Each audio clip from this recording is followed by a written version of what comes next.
देश में बदलकर योगी आदित्यनाथ ने नारे को जीत की कुंजी बना दी है। जी हां, जहां एक ओर विपक्ष जातीय सियासत पर चुनावी मैदान में है, वहीं दूसरी ओर बीजेपी ने एक तरफा वाला दांव चला है। योगी आदित्यनाथ का बटेंगे तो कटेंगे वाला नारा बीजेपी के लिए जीत का गारंटी बन गया है। इसीलिए इंडिया न्यूज कह रहा है, झारखंड से महाराष्ट्र जीत का ब्रह्मास्त्र।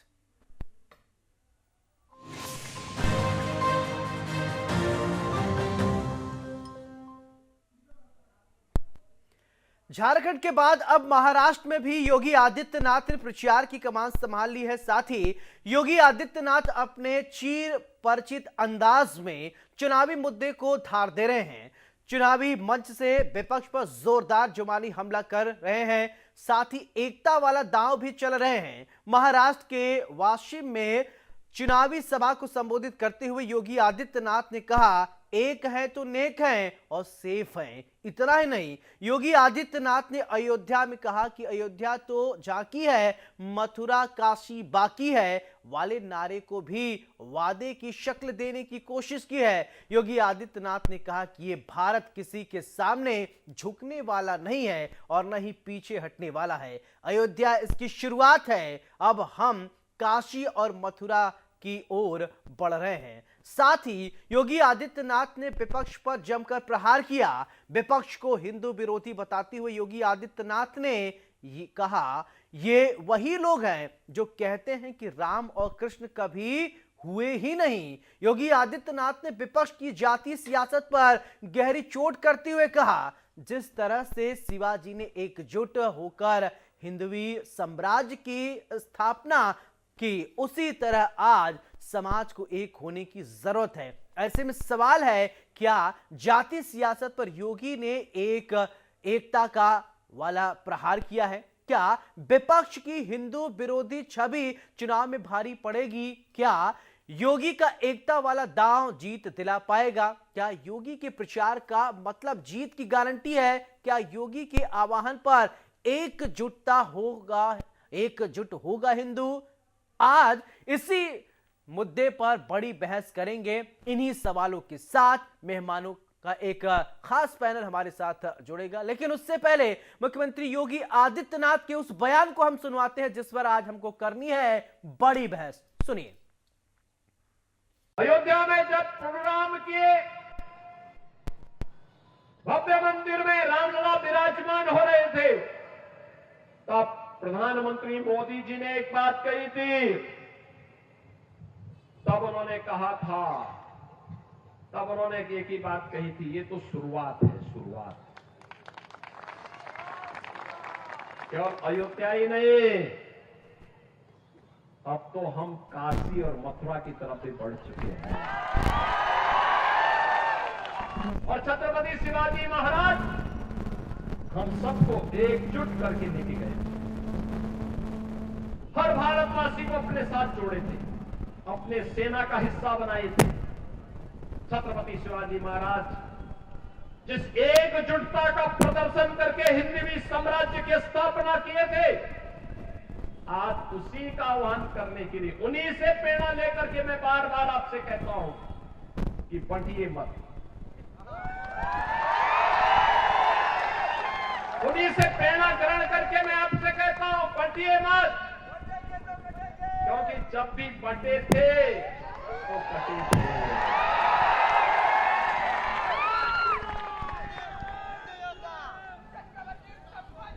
एक है तो नेक है, एक है तो सेफ है, और बटे थे तो कटे थे। हमें बटना नहीं है, एकजुट होना है। योगी आदित्यनाथ ने हरियाणा, झारखंड और महाराष्ट्र में एक ही नारा अभी दे रहे हैं, बटेंगे तो कटेंगे। और मुख्यमंत्री योगी आदित्यनाथ ने मंच से कहा कि अयोध्या के बाद मथुरा और काशी की बारी है। यानी मुख्यमंत्री योगी आदित्यनाथ हिंदू कार्ड जो है वो खुलकर खेल रहे हैं, खुलकर चला रहे हैं। महाराष्ट्र की सियासत में क्या योगी आदित्यनाथ का ये प्लान कारगर होगा? क्योंकि हरियाणा में आपने देखा अप्रत्याशित नतीजे आए, एक पल को जब वोटिंग की काउंटिंग की जा रही थी तो लगा कि कांग्रेस कुछ इस बार विशेष करने वाली है, माहौल कांग्रेस की तरफ है, लेकिन अचानक से सब कुछ बदला। फिर माहौल बदला, मुख्यमंत्री योगी आदित्यनाथ की एंट्री होती है और वहां पर मुख्यमंत्री योगी आदित्यनाथ ने एक ऐसा नारा दिया, बटेंगे तो कटेंगे। ये ऐसा चुनावी कैंपेन हुआ जो महाराष्ट्र में भी अभी चल रहा है, वही झारखंड में मुख्यमंत्री ने बोला और हरियाणा में तो ये नारा जो है हिट रहा है। सुपर हिट हो पाएगा झारखंड में या महाराष्ट्र में, इस ये तो अभी हम साफ तौर पर नहीं कह सकते, लेकिन उत्तर प्रदेश में 9 सीटों पर उपचुनाव होने हैं। उपचुनाव को लेकर सभी सियासी पार्टियां पूरी जोर आजमाइश कर रही हैं। समाजवादी पार्टी, कांग्रेस, आम आदमी पार्टी, बहुजन समाज पार्टी, सभी पार्टियों की अपनी अपनी तैयारी है। एक तरफ अगर सीधी कांटे की टक्कर देखा जाए तो समाजवादी पार्टी और बीजेपी के बीच में देखी जा रही है। और वहीं अब सवाल यह खड़ा होता है, देखिए अभी आम आदमी पार्टी ने भी सपोर्ट करने की बात कह दी है, इंडिया अलायंस का पार्ट होने के नाते कांग्रेस ने पूरी सपोर्ट करने की बात कह दी, अपना प्रत्याशी कहीं नहीं उतारा। कमोबेश आम आदमी पार्टी ने भी ऐसा ही किया है। अब देखने वाली ये बात होगी कि जो ये 9 सीटों पर उपचुनाव है, एक सीट सीसामऊ की बात करें तो यहां पर इरफान सोलंकी के अयोग्य घोषित होने के बाद यहां चुनाव हो रहा है और उनकी पत्नी वहां पर चुनाव लड़ रही है। हमारे साथ एक खास पैनल होगा, आज हम चर्चा करेंगे और जानेंगे कि मुख्यमंत्री योगी आदित्यनाथ लगातार जो ये बयान दे रहे हैं, बटेंगे तो कटेंगे, उसका क्या सियासी माइलेज मिलने वाला है और विपक्ष क्या सोचता है। हमारे साथ खास पैनल, चर्चा की शुरुआत करने से पहले परिचय। खेमचंद शर्मा जी हमारे साथ बीजेपी के नेता है, बहुत बहुत स्वागत है। अनिल झा जी, नेता समाजवादी पार्टी झांसा, बहुत बहुत स्वागत है। राहुल राज, प्रवक्ता हमारे साथ हैं कांग्रेस के, बहुत बहुत स्वागत है। शैलेंद्र श्रीवास्तव जी, वरिष्ठ पत्रकार है, बहुत बहुत स्वागत है। चर्चा की शुरुआत खेमचंद शर्मा जी मैं आपसे करना चाहूंगा। मुख्यमंत्री योगी आदित्यनाथ हरियाणा में भी बोल के आए हैं, कटेंगे बटेंगे, वहां सुपर हिट रहा। झारखंड में, महाराष्ट्र में इस बार चुनावी कैंपेन का ध्येय वाक्य यही हो गया है क्या? नमस्कार, जय श्री राम। आपके सभी दर्शकों को छठ मैया की बहुत बहुत शुभकामनाएं, छठ पर्व की बहुत बहुत शुभकामनाएं। देखिए, योगी जी जब महाराष्ट्र में जा रहे हैं, झारखंड में जा रहे हैं या दूसरे राज्यों में जब प्रचार के लिए जा रहे हैं, वो हकीकत बयान कर रहे हैं। आज उत्तर प्रदेश में शांति क्यों है, आज उत्तर प्रदेश में कानून का राज क्यों है? क्योंकि उत्तर प्रदेश में ऐसी सरकार है जो सबके लिए सोचती है। वो अपीजमेंट किसी की नहीं करती, वो देश हित में सोचती है, राष्ट्र हित में सोचती है, राज्य के हित में सोचती है, जनता के हित में सोचती है, छत्तीस समाज के लिए सोचती है। और जब वो ये कहते हैं कि आप बटेंगे तो कटेंगे, ये हकीकत है। आज हिंदू पूरे विश्व में माइनॉरिटी की तरह देखे जा रहे हैं। हर जगह जहां भी वो बट रहे हैं वहां पे कट रहे हैं, वहां पे उनके साथ अत्याचार हो रहा है। आपको बांग्लादेश देखिए, पाकिस्तान देखिए, अफगानिस्तान देखिए, कनाडा में क्या हो रहा है, हर जगह। तो हमको इकट्ठा होना है और जहां हम इकट्ठे होते हैं वहां पे हम अपने को भी सुरक्षित करते हैं, जहां हम रहते हैं उस देश को भी सुरक्षित करते हैं, उस देश को भी डेवलप करते हैं। हिंदू जहां भी जाता है वहां कंट्रीब्यूशन करता है, पॉजिटिव और कंस्ट्रक्टिव कंट्रीब्यूशन उसका पूरे विश्व में है। तो वही वो कह रहे हैं। क्या बांग्लादेश में अब इकट्ठे हुए तो देखो, लाखों जब हिंदू इकट्ठे हुए तो वहां पे जो कट्टरपंथी हैं उनको एक मैसेज गया कि अगर आप इस तरीके की हरकत करोगे तो हिंदू अब इकट्ठा हो रहा है और हिंदू जवाब दे सकता है। वैसे ही कनाडा में जब हिंदू इकट्ठे हुए तो वहां पे कट्टरपंथियों को जवाब मिला कि नहीं, हिंदू ऐसा नहीं है कि आप हिंदू मंदिरों पे ऐसे अटैक करते रहेंगे और हिंदू कुछ बोलेगा नहीं। तो हिंदू को इकट्ठा होना हर एक राष्ट्र के लिए जहां वो रहते हैं, हर एक राज्य के लिए जहां वो रहते हैं और हर एक संस्कृति के लिए जरूरी है। मेरा सवाल, आप लोग कहते हैं वसुधैव कुटुंबकम, एक तरफ आप पूरी पृथ्वी को आप अपना एक परिवार मानते हैं और अपने ही हिंदू मुसलमान करते हैं, ये कैसी दोहरी राजनीति? दोहरी राजनीति नहीं, हिंदू का मतलब जो भारत की संस्कृति को मानता है, भारत को मानता है, भारत को मां मानता है, भारत की संस्कृति का आदर करता है, राम और कृष्ण का आदर करता है, वो सभी हिंदू हैं। पूजा पद्धति कुछ अलग हो सकती है, लेकिन जो इस संस्कृति का आदर नहीं करता, जो कहता है कि मेरी पहचान भारत से नहीं कहीं और से है, मैं तो यहाँ पे सिर्फ रहता हूँ, यहाँ पे जन्मा हूँ, यहाँ पे सिर्फ खाता हूँ, तो वो अपने आप को जो कहता है वो कहे। हम हर एक ऐसे व्यक्ति को जो भारत को माँ समझता है, यहाँ की संस्कृति का पालन करते हैं, राम और कृष्ण का सम्मान करते हैं, गंगा मैया का सम्मान करते हैं, हम ऐसे सभी लोगों को, उनकी पूजा पद्धति कुछ भी हो सकती है, हम कहते हैं कि आप संगठित रहो, इकट्ठे रहो, आप किसी के दुष्प्रचार में मत आओ और बटो मत।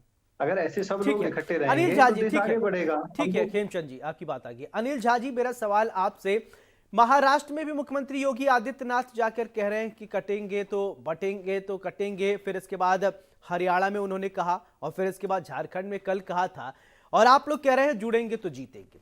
यहां पर महाराष्ट्र में जो लगातार बीजेपी कि फायर ब्रांड नेता मुख्यमंत्री योगी आदित्यनाथ हर जगह एक ही बात कह रहे हैं, कैसे देखते हैं? आदित्य जी, सबसे पहले आपको आपके चैनल के माध्यम से पूरे दर्शकों को और हमारे को पैनल को छठ पर्व की आज खरना है, मैं सभी को बधाई देता हूं और सबको मेरा जो है प्रणाम।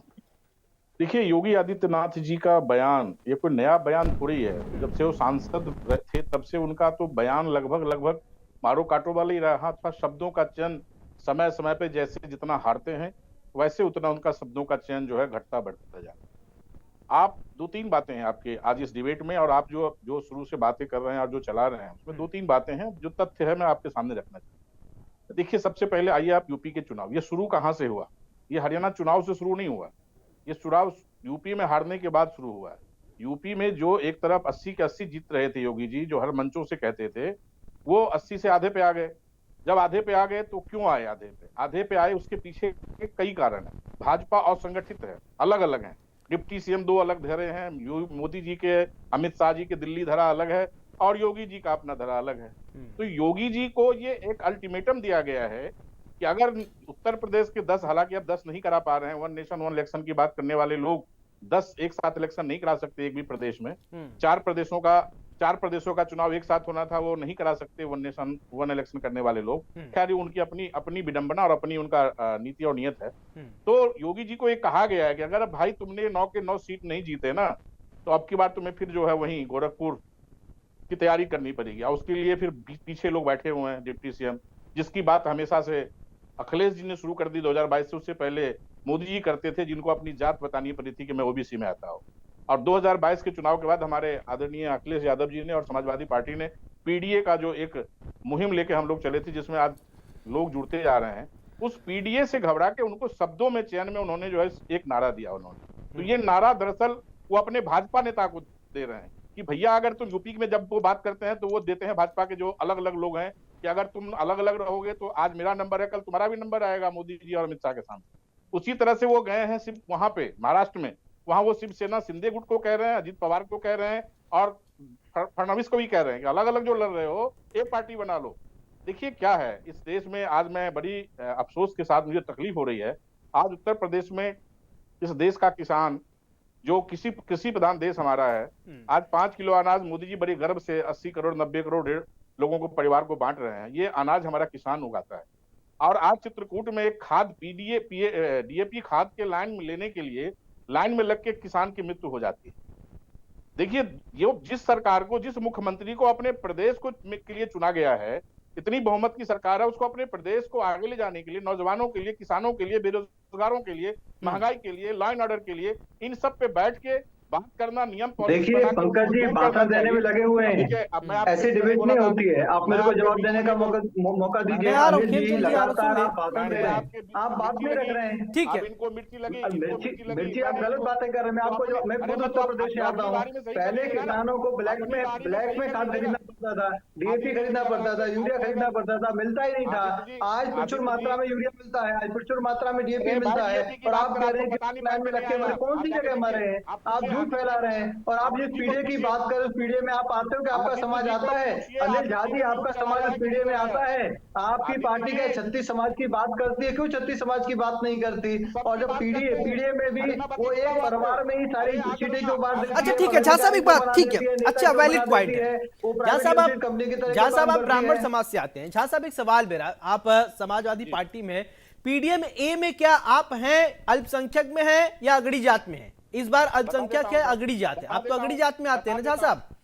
आदित्य जी मैं बता देता हूँ।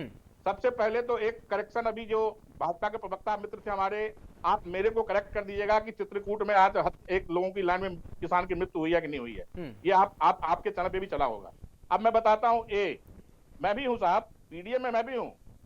हम वो समाज का व्यक्ति जो शोषित है, वंचित है, चाहे आर्थिक दृष्टिकोण से, चाहे सामाजिक दृष्टिकोण से, वो सब ए में शामिल। ए का मतलब होता है कौन से? पी में हो, डी में हो, सी में हो, डी में हो, ए में हो, अल्पसंख्यक में हो, अरे कन्वर्जन कर दिया आपका। अरे ब्राह्मण आदमी तिलक लगा के बैठे हैं, हमसे बड़ा हिंदू कौन? पीडीए में बताइए ना कौन सी कैटेगरी में हो? मैं सनातन को सी चले में ठीक हो, है। डी में हो, कांग्रेस ए को में भी हो, मैं कौन सी आदमी कांग्रेस में को भी हो? मैं चर्चा में लेके आता। राहुल राज जी हमारे साथ है। राहुल जी ठीक है मैं झा साहब मैं आऊंगा आपके पास और अन्य पैनलिस्टों को भी मैं चर्चा में लाता हूं। राहुल जी ठीक है। राहुल राज जी, मुख्यमंत्री योगी आदित्यनाथ की लगातार कटेंगे तो बटेंगे तो कटेंगे के इस बयान को कैसे देखते? ठीक है झा साहब मैं आ रहा हूं आपके पास।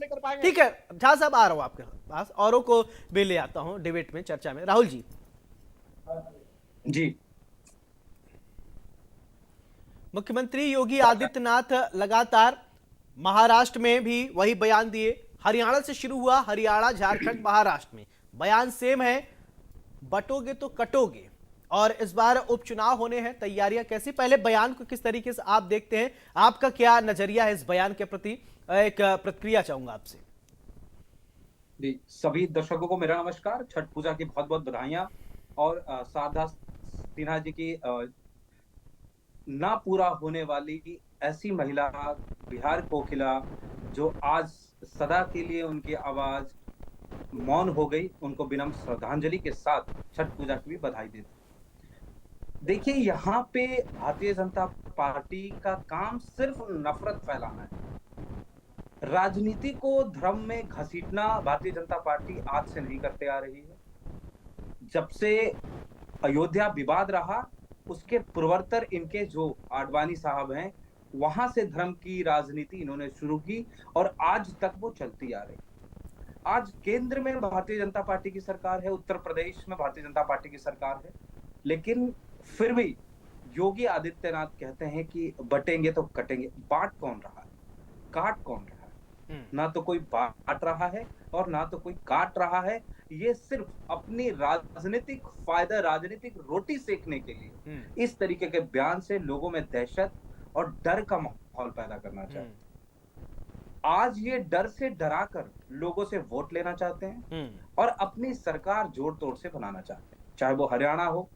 मानता हूं हरियाणा में हमारी गलती हुई हो, हम उन पे विचार कर रहे हैं, हमारी मीटिंग चल रही है, लेकिन ये बयान, क्या चुनाव आयोग बिल्कुल ध्यान नहीं दे रहा है ऐसे बयानों पे?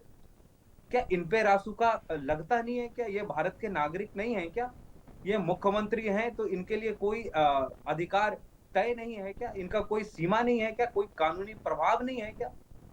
लेकिन भारतीय जनता पार्टी की बातें सुनकर हास्यास्पद होना, बेहिचक निश्चक आप ये कह सकते हैं कि इनका सिर्फ ये मामला रहा है कि डर फैलाओ, राजनीति करो, वोट लो, सत्ता में रहो और बस सत्ता की चापलूसी करते रहो। भले ही ठीक है शैलन जी, ठीक है शैलन श्रीवास्तव जी, मेरा ठीक है सर, बात करें या ना करें, लेकिन राहुल जी आपकी बात आ गई। ठीक है शैलन जी, मेरा सवाल आपसे कि मुख्यमंत्री योगी आदित्यनाथ का ये बयान, बटोगे तो कटोगे, और कटोगे शब्द से ही इसको जो है सबको आपत्ति है। अब जैसे कि एक है ना कनक कनक के 100 गुनी वाला, एक कनक शब्द का दो अर्थ है, यहां भी कटो के दो शब्द है। एक तो आप मुख्य धारा से बिल अलग हो जाओगे, एक आप समझ रहे हैं।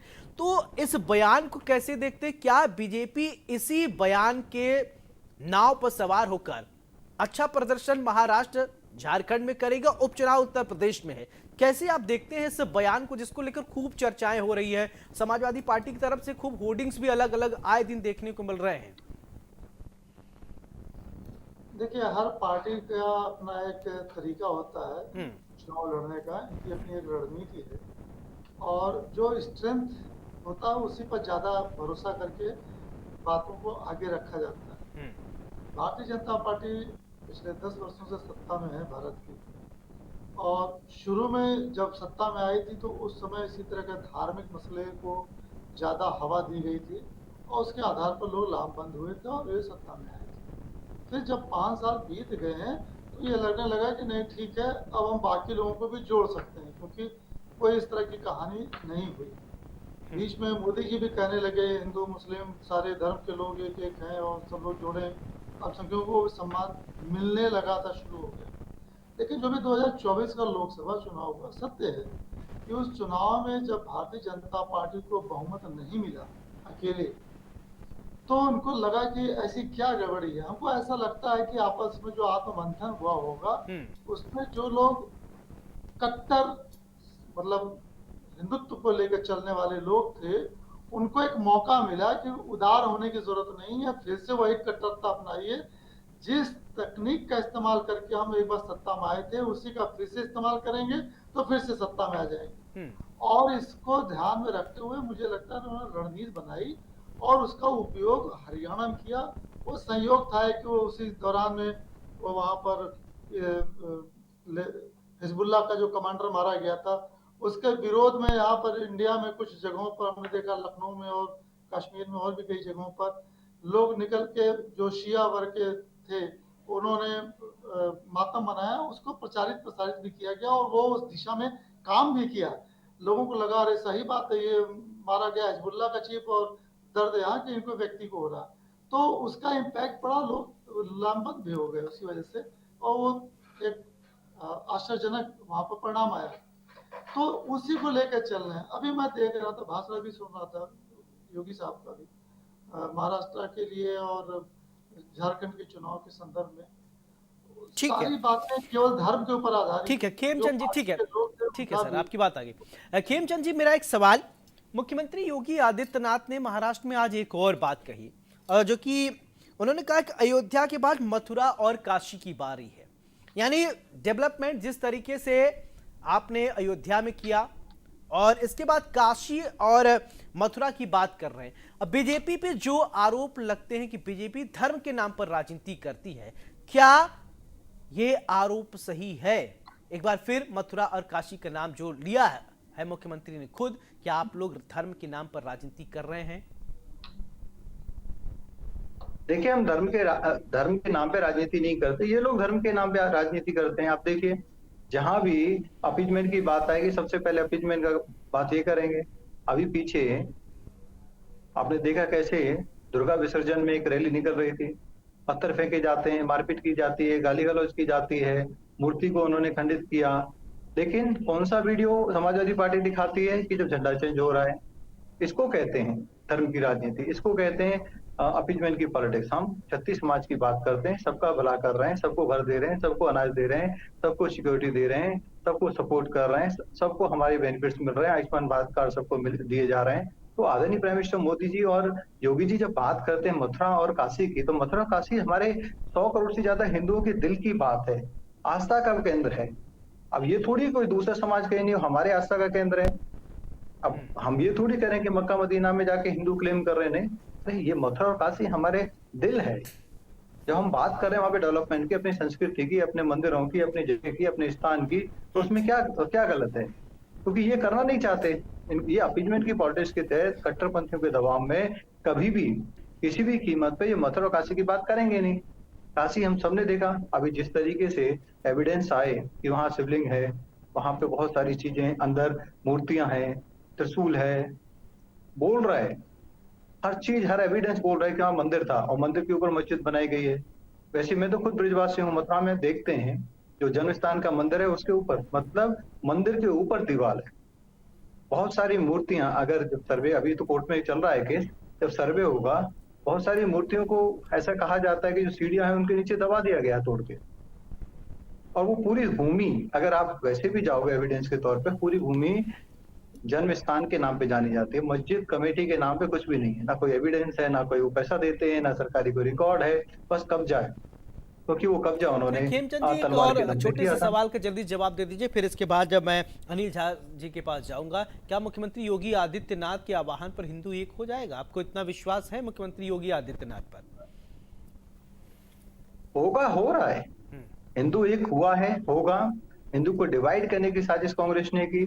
पहले उन्होंने जैन को अलग करने की कोशिश की, सिखों को अलग करने की कोशिश की, बौद्ध को अलग करने की कोशिश की। हम हिंदू का मतलब जो भारत को अपनी माँ समझता है, भारत की संस्कृति को अपनी संस्कृति समझता है, यहाँ पे गुरु नानक देव जी को मानता है, बुद्ध को मानता है, राम को मानता है, कृष्ण को मानता है, तीर्थंकरों को मानता है, वो सब हिंदू हैं। और ऐसे लोग मुस्लिम समाज से भी आते हैं।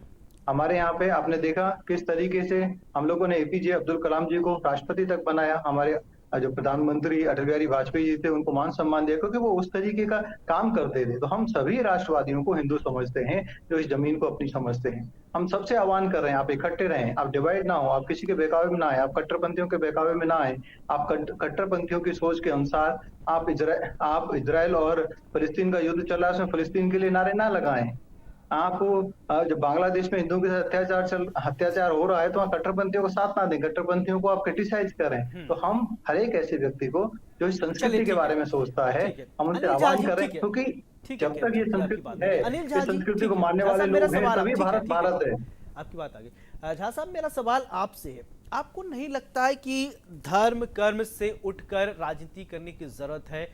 हम स्वास्थ्य पर बात करें, हम इंफ्रास्ट्रक्चर पर बात करें, हम हॉस्पिटैलिटी पे बात करें, हम अन्य चीजों पे बात करें, डेवलपमेंट पे बात करें, लेकिन घुमा फिरा के राजनीति जो है ये धर्म के इर्द गिर्द ही क्यों घूम रही है? क्या इसके आगे आप लोग नहीं सोचते हैं क्या? कि आपने ये सवाल आपको भाजपा के प्रवक्ता को आपने पूछा था, उन्होंने जवाब नहीं दिया। आपने ये सवाल मुझसे पूछा है। नहीं, मैं कोई सत्ता मैंने ठीक है, मैं बता रहा हूँ। आपने पूछा, मैं जवाब दूंगा आपको। देखिए, सत्ता में तो समाजवादी पार्टी है नहीं, हम तो विपक्ष में है, उत्तर प्रदेश में भी और केंद्र सरकार में भी। और हमारी राजनीति कभी भी धर्म को लेके नहीं रही। हमारी राजनीति हमेशा न्याय को लेकर रही, सामाजिक न्याय को लेकर रही। अभी भाई साहब कह रहे थे कि जो सनातन में विश्वास करता है, जो राष्ट्र विश्वास करता है, वो सब हिंदू है। इसी देश में, इसी प्रदेश में अभी 4 महीने पहले, 6 महीने पहले एक दलित मंदिर जाता है तो उसको मंदिर में घुसने नहीं देते। एक दलित का बेटा घोड़ी पे चढ़ के शादी करने जाता है, उसको उतार के मारा जाता है। और ये रोज हो रहा है। एक दलित के मुंह में पेशाब कर दी जाती है, इन्हीं के भाजपा के मुख्य शासित राज्यों में भाजपा का नेता। क्यों झूठ बोल रहे हो? कुछ शर्म आनी चाहिए। दलितों पे अत्याचार होता है, दलित की बेटी को प्रेग्नेंट कर दिया जाता है, दलित की बेटी को प्रेग्नेंट कर दिया जाता है, प्रेग्नेंट करने वाले मुसलमान हैं। आप मुंह बंद करके बैठ जाते हो, मुंह सी लेते हो और आपको शर्म नहीं आती। अब दलित की बातें करते हो। दलित की सबसे बड़ी नेता बहन मायावती को आप लोग गेस्ट हाउस में पीटते हो, उनके साथ अत्याचार करते हो, उनके साथ अभद्रता करते हो। आप दलित की बात कर, किस मुंह से आप दलित की बात कर रहे हो? और आपने दलित करके हिंदुओं से एक समाज को काटने की कोशिश की। वो सब हिंदू हैं, वो सब भाई हैं, हम सब भाई हैं। और हम सब भाइयों में जैसे खेत में अलग अलग क्यारी होती है, वैसे ही हमारे अपने विश्वास, अपनी परंपराएं, लेकिन हम सब हिंदू हैं। आप बार बार वोट बैंक के लिए, लेकिन आपके साथ ना आपको विश्वास करते हैं और ना ही विश्वास करेंगे। आपने अयोध्या में जब दलित बच्ची के साथ रेप हुआ, उसको प्रेग्नेंट किया गया, अत्याचार किया गया, उनके परिवार पे दबाव डाला गया, क्यों नहीं बोले?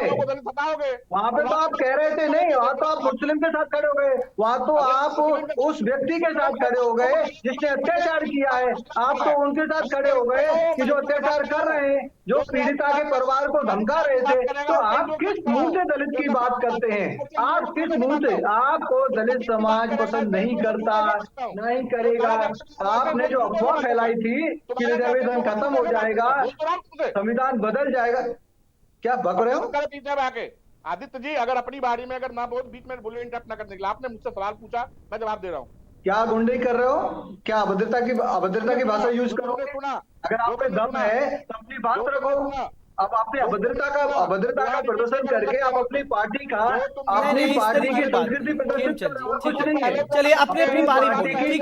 ठीक है खेमचंद जी, अपनी बारी में बोलिए। ठीक है, अपनी बारी में बोलिए। जहाँ साहब जल्दी कंप्लीट कीजिए अपनी बात, फिर मैं वरिष्ठ पत्रकार शैलेंद्र जी के पास जाऊंगा। मैं आपकी बातों को आगे कंटिन्यू कर रहा हूँ कि कोई भी सरकार हो, किसी भी की भी सरकार हो, चाहे कांग्रेस की हो, चाहे जब हमारी सरकार थी या आगे भी हमारी सरकार आएगी, धर्म के आधार पे राजनीति नहीं करना। देखिए, सत्ता खास करके जो लोग संवैधानिक पद पे बैठे हैं, मैं मानता हूँ भाजपा को सूट करता है, संघ को सूट करता है, वो बोले, लेकिन एक संविधान का शपथ लिया हुआ आदमी जो प्रदेश का मुखिया है, वो जब इस तरह की बात करता है तब तकलीफ होती है। तब नहीं रह जाती है सबकी बात, सबका साथ, सबका विकास, तब वो आप एक लोगों के लिए बोलते हैं। तो धर्म की राजनीति किसी को भी नहीं करनी चाहिए। धर्म से उठ के ठीक है शैलेंद्र जी, ठीक है शैलेंद्र जी, मेरा ठीक है झा साहब आपकी बात आ गई। शैलेंद्र जी से मैं एक बात समझ लेता हूँ। ठीक है, आप रातों रात काफी मतलब कौन रोक रहा है? ठीक है झा साहब, ठीक है अनिल झा जी, ठीक है झा साहब। शैलेंद्र जी, मेरा सवाल आपसे, देखिए, बड़े लंबे समय से आप भी पत्रकारिता कर रहे हैं, हम लोग भी देखते रहते हैं, चर्चा करते हैं, हम कुछ भी सवाल पूछते हैं, घुमा फिरा कर हिंदू मुसलमान धर्म पर आ जाती है।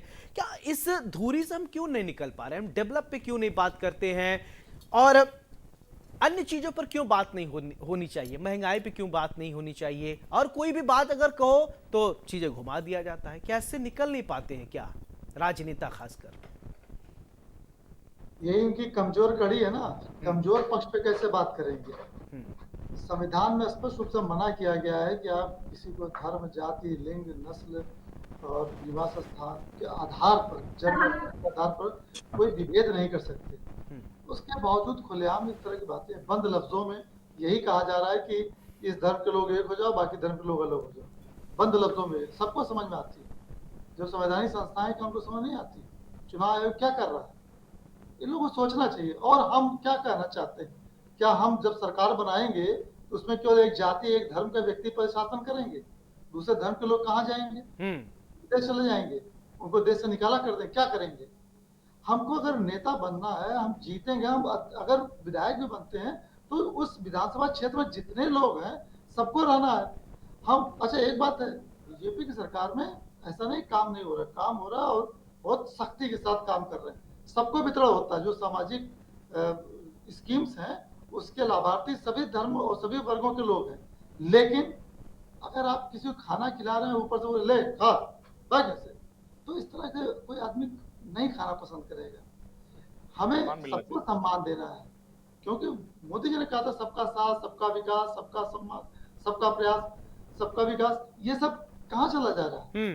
हमारे इन सब चीजों में आना चाहिए। और धर्म के आधार पे, जाति के आधार पे, क्षेत्र के आधार पे अगर हम वोट मांग रहे हैं तो हम ज्यादा दिन तक कंटिन्यू नहीं कर पाएंगे और हम सबको एक साथ नहीं कर सकते। ये तो राष्ट्र के खिलाफ कार्यक्रम करना होगा। हम कैसे किसी को कहेंगे आप हमारे देश के सदस्य हैं? हम कैसे कहते हैं कि आप हमारे साथी हैं? बंद लफ्जों में क्यों बात कर रहे हैं? खुली लाइन में बात कीजिए। आपको अलग अलग करना, अलग अलग बात करिए। ये छिपा करके कान में कुछ बात कहेंगे, सामने कुछ कहेंगे, क्या मतलब है? फिर उसका हल देना पड़ेगा। हल क्या है? हम केवल एक लाइन बोले कि आप ठीक है। अच्छा, वैलिड पॉइंट आपने उठाया। चलिए, इसका मैं जवाब खेमचंद शर्मा जी से लूंगा। शर्मा जी, मेरा सवाल देखिए, आप जब 2014 से पहले बात करें, एक बहुत पॉपुलर आपका नारा था, सब अच्छे दिन आएंगे, अच्छे दिन आने वाले हैं, फिर हो गया। फिर आपने कहा कि सबका साथ, सबका विकास, अब जोड़ा सबका विश्वास। तो यानी ये सब नारे कहाँ जा रहे हैं? क्या अच्छे दिन सबके नहीं आएंगे? क्या एक वर्ग विशेष के आएंगे? सबका साथ, सबका विकास, सबका विश्वास, क्या ये सिर्फ एक वर्ग विशेष के लिए है? क्या ये सिर्फ हिंदुओं के लिए है? क्यों ये हिंदू मुसलमान डिवाइड और रूल वाली ये बातें क्यों हो रही हैं? हिंदू और हिंदुत्व पूरे विश्व को अपना परिवार मानता है। जब हम हिंदू की बात कर रहे हैं, हम हर राष्ट्रवादी की बात कर रहे हैं। जब हम हिंदू की बात कर रहे हैं, फिर रिपीट कर रहा हूं, हम उस हर व्यक्ति की बात कर रहे हैं जो भारत को अपनी मां समझता है, भारत से प्यार करता है, भारत की संस्कृति से प्यार करता है, भारत को डेवलप देखना चाहता है, भारत को विकसित देखना चाहता है, भारत को सुरक्षित देखना चाहता है। हम हर ऐसे व्यक्ति की बात कर रहे हैं। हम जाति की बात नहीं कर रहे हैं, धर्म की नहीं बात कर रहे हैं, हम संस्कृति की बात कर रहे हैं, हिंदू संस्कृति की बात कर रहे हैं। जब हिंदू संस्कृति की बात कर रहे हैं, इससे किसी को क्या परहेज है? क्योंकि वो डिवाइड करना चाहते हैं, वो बांटना चाहते हैं, बांट के राज करना चाहते हैं। वो संस्कृति को इकट्ठा नहीं देखना चाहते, क्योंकि इकट्ठी होगी तो हम तेजी से आगे बढ़ेंगे। हम आज फिफ्थ हैं, फिफ्थ से हम थर्ड लार्जेस्ट बनेंगे, थर्ड से हम सेकंड लार्जेस्ट बनेंगे, फर्स्ट लार्जेस्ट बनेंगे। वो देख नहीं सकते।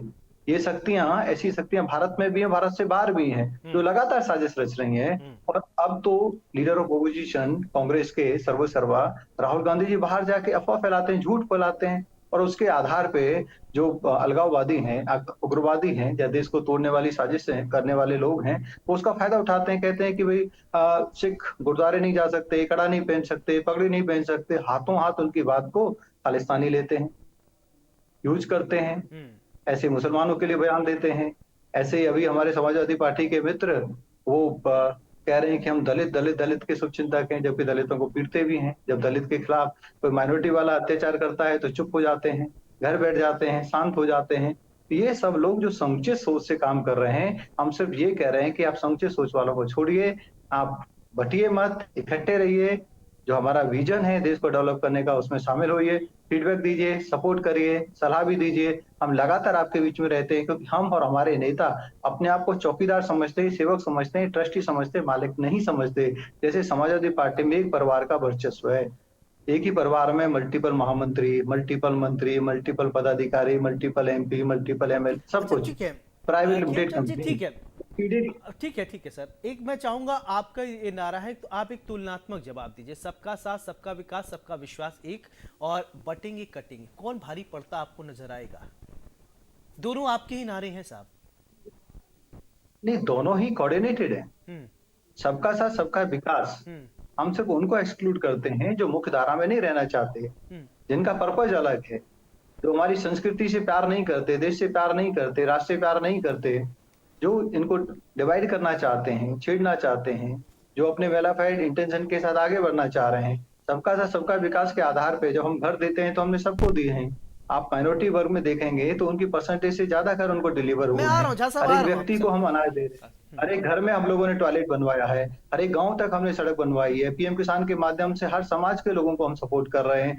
और जब हम आयुष्मान भारत कार्ड बांट रहे हैं तो सबको बांट रहे हैं, तो हम सबका विकास कर रहे हैं। लेकिन हम कह रहे हैं कि आप मुख्य धारा से जो लोग अलग हो रहे हैं या हो चुके हैं या अपने आप को मानते हैं, जो भारत के जो हमारे हीरो हैं, भारत के संस्कृति के हमारे जो दिल में बसते हैं, उनको यदि अपना नहीं समझते, उनको अपना आइडल नहीं समझते, वो फिलिस्तीनी उग्रवादी ठीक को है। अपना आइडल समझते हैं अनिल झा और जी कब हिजबुल्लाह से के कुछ कहना चाह रहे उग्रवादी हैं? को ठीक अपना है, मैं आइडल आ रहा हूँ आपके पास। अनिल जी हमें कुछ कहना ऐसे चाह रहे हैं, लोगों से बोलिए अनिल जी। सावधान रहना और ऐसे नेताओं से भी ठीक है सावधान ठीक है रहना है खेमचंद जी, जो ठीक देश है को बदनाम करते हैं, ओके, विदेशों में जाके ठीक है झूठ बोलते हैं, ऐसी पार्टियों से भी सावधान ठीक है रहना झा है। साहब कुछ कहना चाह रहे हैं, बोलिए झा साहब। सबसे पहले मैं आदित्य जी आपसे कहना चाहता हूं कि जैसे मैं लोगों की बात सुन रहा हूं वैसे मेरी बात भी सुने, बीच में इंटरप्ट ना करें। देखिए अभी इनकी बातों में कितने कॉन्ट्रडिक्टी है। इन्होंने कहा एक तरफ, आपने दो सवाल पूछे, दोनों में कहा नहीं, दोनों जो है समांतर है। एक तरफ कहते हैं कि सबका साथ सबका विकास, जो राष्ट्र और प्रेम और धर्म प्रेम दुनिया प्रेम, करके देखिए दिखाया हमने।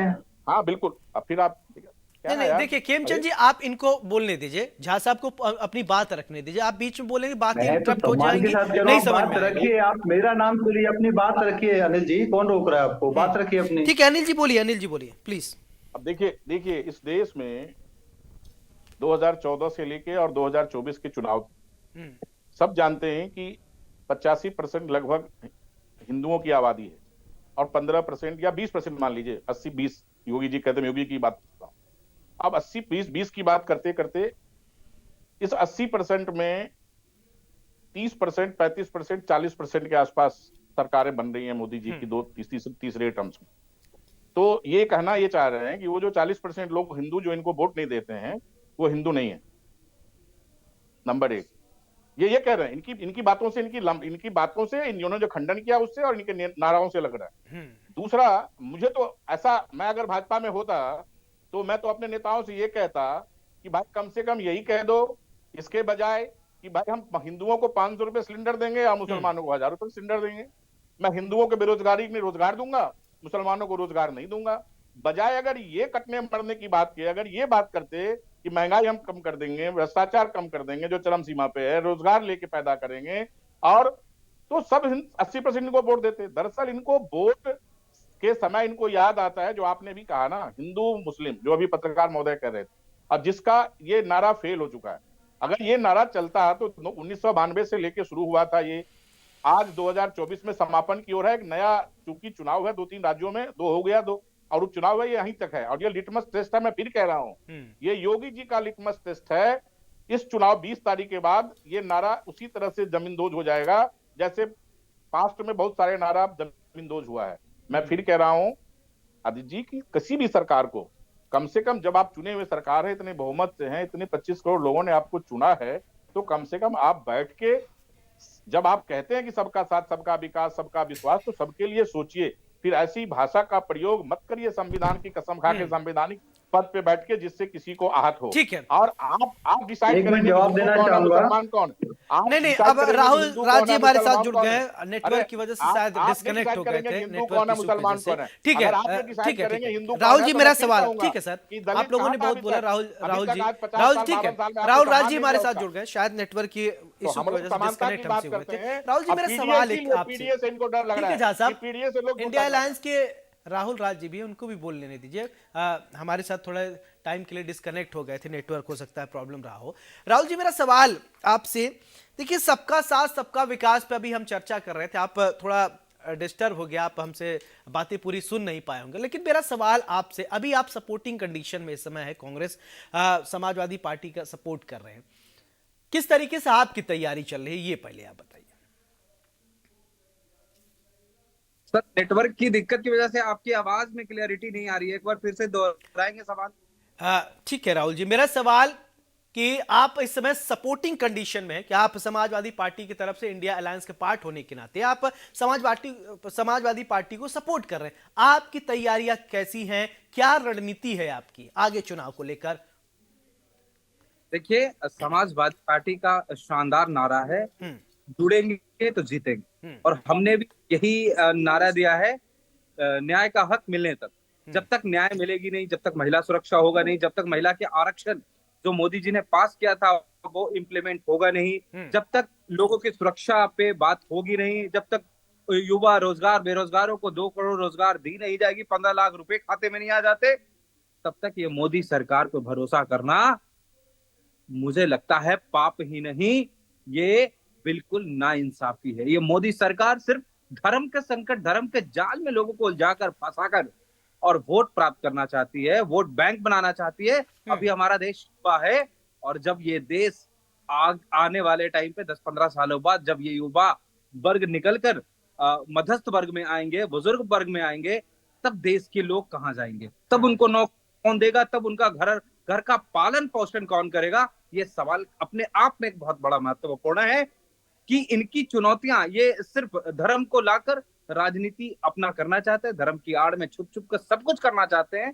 खुद तो मलाई खा रहे हैं और लोगों को दूध भी पीने नहीं दे रहे हैं। यही समस्या है भारत देश के राजनीति में, और ये मोदी सरकार का है। शैलेंद्र जी मुस्कुरा रहे हैं। शैलेंद्र जी, एक सवाल मैं आपसे ये समझना चाहूंगा, देखिए आप भारतीय जनता पार्टी को जैसा विपक्ष कह रहा है, अगर जनता यही सोचती तो तीसरी बार प्रधानमंत्री नरेंद्र मोदी नहीं होते। देश के इतिहास में जवाहरलाल नेहरू के बाद ही हैं जो लगातार तीसरी बार प्रधानमंत्री बने, अभी तक कोई भी पार्टी ऐसा या कोई प्रधानमंत्री ऐसा नहीं रहा। लेकिन जनता ऐसा सोचती है या नहीं? क्योंकि आप वरिष्ठ पत्रकार हैं सर, आप लोगों के बीच में जाते होंगे, तमाम खबरें आपके पास आती होंगी, आप किसी राजनीतिक पार्टी से नहीं जुड़े हैं, सही बताइए क्या है?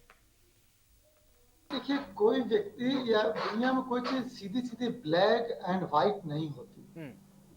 मतलब ये सोचे कि हमको कोई एक दूसरी दुनिया कोई व्यक्ति आ जाए जिसके अंदर कोई कमी ना हो और वो हमारा नेतृत्व करे, ऐसा नहीं होता।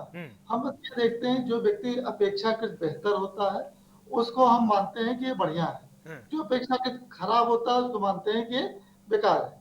जब वो अपने अंदर थोड़ा सुधार कर लेता है तो उसको भी अच्छा मान लेते हैं, और जो अच्छा वाला है उसके अंदर कुछ कमियां आ जाती हैं तो उसको मानते हैं भाई ये अब उतना अच्छा नहीं जा। मोदी जी के साथ कुछ बहुत अच्छे प्लस पॉइंट है, जैसा कि हम लोग जानते हैं, और ये शुरू में खूब इसकी चर्चा होती थी, अब नहीं होती है।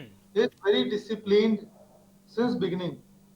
जब वो गुजरात के सीएम हुआ करते थे, वो एक एक मिनट का हिसाब रखते थे कि इतने मिनट की हमारी मीटिंग है, किस व्यक्ति से बात करनी है, इतने मिनट का इनसे बात करना, वो बहुत ही कैलकुलेटर खुद रखते थे, सेक्रेटरी नहीं बताता था। He was himself well aware of. तो ये एक उनकी खासियत रही, डिसिप्लिन है, विजनरी व्यक्ति हैं, ग्राउंड रियलिटी जानते हैं, गरीबी में जिए हैं, तो गरीब कैसे सोचता है, मध्यम वर्ग कैसे सोचता है, अमीरों के बीच में आ चुके हैं तो अमीर कैसे सोचते हैं, इन सब चीजों का अच्छा ज्ञान है, उतना अनुभव है, पके हुए मजे हुए व्यक्ति हैं।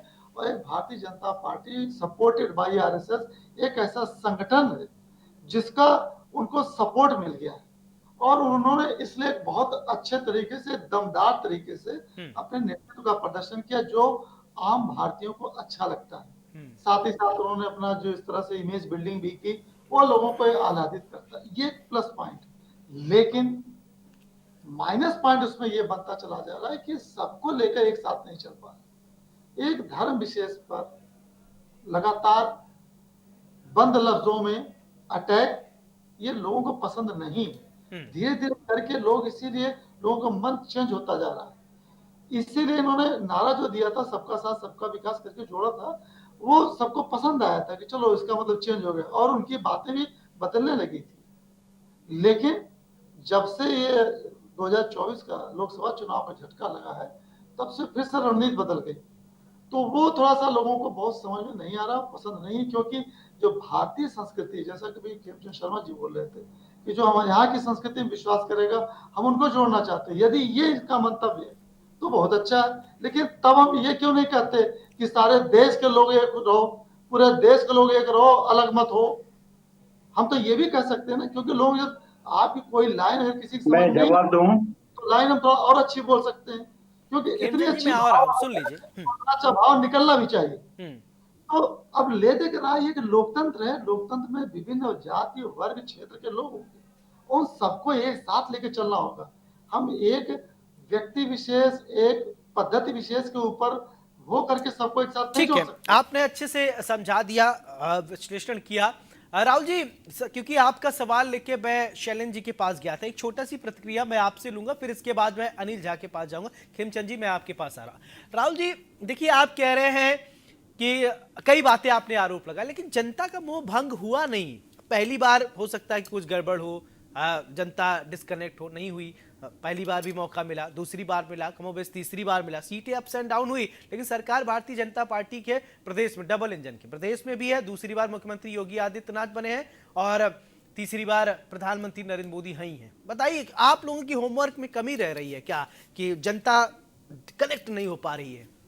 देखिए, आप वोटिंग परसेंटेज देखेंगे तो लगभग आप देखेंगे कि हरियाणा के चुनाव में आधा प्रतिशत का अंतर था। भले ही ये सरकार बना गए हो, इनको बधाई है, लेकिन वहां वोटिंग की परसेंटेज आधा परसेंट से भी कम। तो हमें ऐसा नहीं है कि जनता सपोर्ट नहीं सर करे, अगर जनता आप एक नंबर से फर्स्ट आइएगा तो भी आप फर्स्ट कहाएंगे, एक नंबर से अगर पीछे रह गए तो सेकंड हो जाएंगे। जानते हैं, आप भी पढ़े हैं सर, स्कूल में जानते लेकिन हैं, गए होंगे। क्या जीत में क्या हार में भयभीत नहीं किंचित में, तो चिंता मत करिए, वो दिन दूर नहीं है कि हम होंगे। हम सत्ता के लालची नहीं है, जब जनता बिठाएगी हम बैठेंगे और आराम से शासन चलिए, करेंगे। बहुत अच्छी लाइन आपने कहा, इतनी इसको मैं कंप्लीट कर देता हूं। क्या जीत में क्या हार में किंचित नहीं भयभीत में, संघर्ष पथ पर जो मिला ये भी सही वो भी सही, सही। वो भी सही। चलिए की ठीक है। बात। अनिल झा जी, मेरा सवाल आपसे, देखिए आप लोग कह रहे हैं खूब लाख आप लोग कमियां निकालें, लेकिन जनता अभी वो कमी फाइंड आउट नहीं कर पा रही। ये जनता लेकिन मौका दे रही है। चलिए पहली बार दी, ठीक है, दूसरी तीसरी, होमवर्क आप लोग कम कर रहे हैं क्या? होमवर्क की कमी रह रही क्या? नहीं नहीं, देखिए होमवर्क की कोई कमी नहीं है। जहां तक हमारी पार्टी का सवाल है, हम तो एक क्षत्रिय दल थे अभी तक, हाँ। और राष्ट्रीय पार्टी बनने की कोशिश कर रहे हैं। देश के तीसरी सबसे बड़ी पार्टी लोकसभा चुनाव के बाद समाजवादी पार्टी बनी है। दरअसल दिक्कत क्या है कि देखिए, कोई भी चीज एक मैथमेटिक्स में ना एक ग्राफ होता है। तो जब ग्राफ किसी का, जब आप याद करिए, अभी आपने शुरू किया था ना, अच्छे दिन आएंगे, हाँ। वो स्लोगन याद करिए आप, अन्ना आंदोलन मूवमेंट। उसके बाद मोदी जी आते हैं, फिर वो बहुत हुई महंगाई की बार, अब की बार मोदी सरकार, बहुत हुई पेट्रोल डीजल की मार, कहाँ चला गया सब चीजें? देखिए क्या है, आप वो चीज 12-13 में आपने कहा जो इस देश के लोगों को लगा जी, कि एक ये बात तो और समझाइएगा सौरभ जी, एक बात और समझाइएगा कि राजस्थान में 500 की सिलेंडर और दिल्ली में 1100 रुपए की सिलेंडर और अन्य राज्यों में 1100 की सिलेंडर, ऐसा क्यों कर रही है भारतीय अभी जनता पार्टी? खेमचंद जी इसका जवाब देंगे। अभी मैं जा रहा हूं, आपका ये जो सवाल है खेमचंद जी से मैं इसका जवाब लूंगा। आम जनमानस से जुड़ी सवाल आपने पूछा है, ठीक है। झा साहब आप अपनी बात कंप्लीट कीजिए, और राहुल जी जो आपने सवाल पूछा उसका जवाब मैं खेमचंद शर्मा जी से लूंगा, ठीक है। तो 14 में जब सरकार बनी, आपने देखा कि महंगाई, भ्रष्टाचार और पेट्रोल डीजल कहां से कहां चला गया, गैस कहां से चला गया। देखिए, इस देश की जनता बहुत समझदार और पढ़ा लिखा, विवेकशील, उनको लगता है, जब तक वो विश्वास, बहुत ही ट्रस्टी लोग हैं हम हिंदुस्तानी, बहुत ही मतलब जो है इमोशनल लोग हैं। हम इमोशन के साथ लोग खेल के चला जाता है और हम आसानी से छल जाते हैं। लेकिन एक समय आता है कि यही जनता धीरे धीरे हमारी औकात दिखा देती है जी। आप चिंता न करें। आपने भी नेहरू जी से तुलना करी, 3 बार के प्रधानमंत्री, नेहरू जी से बिल्कुल तुलना मत करें उनको, क्योंकि नेहरू जी तीसरी बार भी अपने कांग्रेस पार्टी के दम पे प्रधानमंत्री बने थे। ये 7-8 पार्टी के दम पे बने हैं, लेकिन फिर भी है बधाई, वो देश के प्रधानमंत्री, हमारे भी प्रधानमंत्री है। लेकिन समय आ गया है कि वो सारे मैजिक अब फेल हो रहे हैं। ठीक है, और ठीक है। इसीलिए उन मैजिक चलिए मैजिक से रिलेटेड एक सवाल पूछ लेता हूँ। ठीक है, मैजिक की बात आपने किया, मोदी मैजिक हमने भी बहुत सुना, बहुत चर्चा किया। खेमचंद शर्मा जी, मेरा सवाल आपसे, देखिए इस बार 2024 के लोकसभा चुनाव हो रहा था, तो उत्तर प्रदेश की हम बात करें, 80 की 80 सीट जीतने की दम भर रहे थे आप, कह रहे थे कि 80 की 80 सीटें जीतेंगे, चाहे वो कोई भी हो, सभी कह रहे थे, और देश भर में 400 सीट लाने की बात कर रहे थे। हवा निकल गई, विपक्ष ने एकदम पस्त कर दिया। आप लोग भी होमवर्क कम कर रहे हैं या विश्वास या अति आत्मविश्वास हो गया आप लोगों को? घमंड देखिए, जरूरी है सरकार किसकी बनी, सरकार हमारी बनी, इसी बार सरकार बनी, मजबूत सरकार बनी, और जितने ये 35-40 जितने भी ये पार्टियां थे मिलके नहीं ले पाए, उससे ज्यादा अकेले भारतीय जनता पार्टी की सीट है। लोगों ने आदरणीय प्राइम मिनिस्टर मोदी जी में विश्वास जाहिर किया। बहुत सारे ऐसे स्टेट थे जहां पे हम लोगों ने क्लीन स्वीप किया, तो कमियां थी, इंप्रूव करेंगे, हमने की इंप्रूव किया। हरियाणा में हमें रिजल्ट मिला, हरियाणा में जनता ने पुनः हमें आशीर्वाद दिया। अब ये कह रहे हैं 1%, 2%, ठीक है, आप ऐसे खुश होते रहो। लगातार हरियाणा में हमारा वोट परसेंटेज बढ़ा है, 2014 से 2019 में ज्यादा है, और 2019 से 2024 में ज्यादा है, और हम लोग चलिए, लगातार हरियाणा है, लोगों ठीक के है बीच सर, उत्तर जा रहे प्रदेश हैं, की क्योंकि 9 हम सीटों छत्तीस पर भी समाज बोल की बात दीजिए करते हैं। खेमचंद शर्मा मैं जी। आता हूँ, सर उत्तर प्रदेश पे आता हूँ, हाँ। उत्तर प्रदेश पे आता हूँ, मैं खुद उत्तर प्रदेश का रहने वाला हूँ, ब्रिजवासी हूँ। हम्म। देखिए, उत्तर प्रदेश में भी वही जो झूठ के बादल थे वो छट चुके हैं। अब आप या उपचुनाव में भी देखेंगे, और आने वाले समय में जब वहां पे राज्य के चुनाव होंगे तब भी देखेंगे। जनता भारतीय जनता पार्टी के साथ खड़ी है, डेवलपमेंट के साथ खड़ी है, विकास के साथ खड़ी है, अच्छे नेता के साथ खड़ी है, नियत के साथ खड़ी है, अच्छी नीति के साथ खड़ी है। आज हमारी नीति है कि हमें गरीबों को कल्याण करना है, अपलिफ्टमेंट करना है, एम्पावर करना है, वो हम कर रहे हैं, और हम उसमें कोई भी भेदभाव नहीं कर रहे हैं। भेदभाव ये लोग करते हैं, समुचित सोच से दूर रहना है, इकट्ठा रहना है, टूटना नहीं है, ये तोड़ने की कोशिश कर रहे हैं। ये सिखों को तोड़ने की, हमारे सिखों को तोड़ने की कोशिश राहुल गांधी ने की, मुसलमानों को तोड़ने की कोशिश की, नहीं, ये देखिए, धर्म तोड़ने से की नहीं, कोशिश धर्म कर से रहे हैं, रिलेटेड आपने बात की, बांटने काफी की देर से कोशिश उसी कर रहे में हैं, क्षेत्र में बांटने की कोशिश कर रहे हैं। इनकी तमिलनाडु वाली पार्टी वो कहती है कि हिंदू कैंसर है, और दूसरा अभी ये कह रहे सिलेंडर की बात। मित्र, हाँ, इसका जवाब दे दिल्ली में दीजिए हमारी जल्दी से। सरकार नहीं है, दिल्ली में आपके इंडी गठबंधन के नेता की सरकार है, केजरीवाल जी की सरकार, उसको बोलो कम करे। ठीक है, उसके पास तो खूब पैसा है, उसको बोलो कम करे, क्यों नहीं कम उत्तर कर रहा? प्रदेश में दूसरा, आपकी अपने सरकार है, को उत्तर अपडेट प्रदेश कर में लो। ही दिला दीजिए, दिल्ली बढ़िया। में 800 रुपए में सिलेंडर मिल रहा उत्तर है, प्रदेश में 1100 दिला नहीं मिल दीजिए। रहा है, उसको बोलो 500 में दे। उत्तर प्रदेश में दिला हमारी दीजिए। राजस्थान की सरकार दे रही है, क्योंकि हमारी राजस्थान की सरकार ने प्लान किया है। लेकिन सिलेंडर चाहिए 500 राजस्थान को, 80 चाहिए सीटें उत्तर चले प्रदेश से आपको। शैलेंद्र जी, फाइनल कमेंट आपसे, 500 ठीक है सर, 500 का सिलेंडर मिलेगा शैलेंद्र जी फाइनल राजस्थान को। कमेंट, कैसे देखते वहाँ हैं ये नहीं जो देता। 9 सीटों पर उपचुनाव, राहुल जी हम लोग बात कर रहे हैं झारखंड, महाराष्ट्र, हमको तभी 9 सीटों पर ही चिंता होनी चाहिए सबको, उत्तर प्रदेश की बात, ठीक है। राहुल जी, बहुत छोटे, बहुत कम शब्दों में आपसे जवाब लूंगा, एक फाइनल कमेंट ले लेता हूँ शैलेंद्र जी से। खेमचंद शर्मा जी से ये कह रहा हूँ, वो कह रहे हैं कि आपकी सरकार है, तो खेमचंद शर्मा जी, आपने सारा अधिकार तो दिल्ली का अपने पास रख लिया, ये भी रख लीजिए।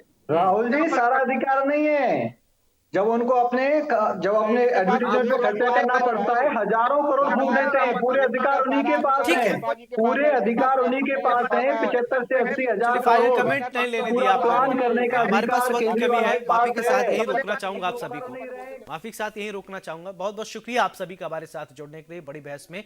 तो बड़ी बहस में आज हमने चर्चा किया मुख्यमंत्री योगी आदित्यनाथ का एक बयान ये कि बटोगे तो कटोगे। ये बयान शुरुआत होता है कहां से?